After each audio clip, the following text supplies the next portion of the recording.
Hello mga kabuli. Wala lang.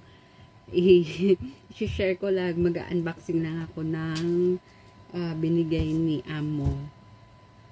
Nung pumunta siya ng Nagoya, Japan.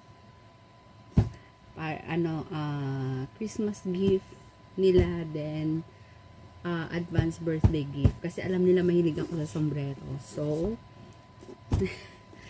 nagulat ako kasi actually hindi yan sila nagbibigay sa akin. Last time binigyan nila din ako ng mug, Starbucks mug from Korea.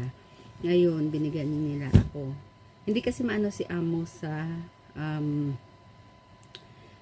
pera, sa gamit and sa food. Hindi rin masyado yung sa mga food na gusto talaga nila. Hindi yan nag-share. Pero hindi yan sila madamot din sa food. Sobrang bait din nila.